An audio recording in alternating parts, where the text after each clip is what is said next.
Team Canada was victorious in its first game of the first ever Women's Pair Hockey World Championships in Slovakia. They won 10-0 over Team World, and two BC players helped make it all happen. Our Karin Larsen has been following this. Karin, who are these champions? Well, let's start with number 22. Her name is Peggy Assink. She's from Vancouver, trained at UBC. But she's a neuroscientist at Cambridge University right now. But she's also been playing para hockey for forever, almost 20 years on the women's national team. That's Peggy scoring right there.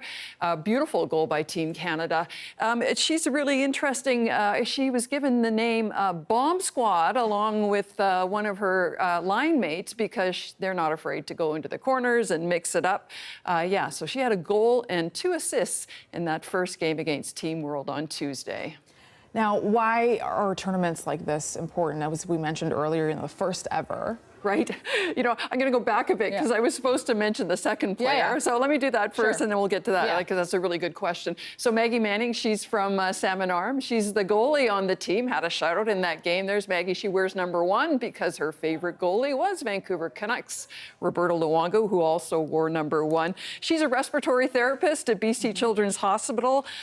She used to play stand-up hockey and ringette in goal. And then when her disability became too much, she moved into para hockey and has been doing a great job leading the team. And now you asked about why this tournament is important. As you said, it is the first ever for women. Of course, there are para hockey tournaments also at the Paralympic Games, but not specifically for women-only teams. Para hockey at the Paralympics is called mixed, even though it's mostly male skaters, male players that get into that. There have been 3 females, but there's a difference between the athletic abilities of men and women, and so women have a hard time cracking Paralympic teams. So what these group of women want is for women's para hockey to get into the Paralympic Games for 2030. There's a process for that. The first is having 2 world championships and making sure there's enough teams around the world to have a tournament to the Paralympics. So that's what they're working towards now.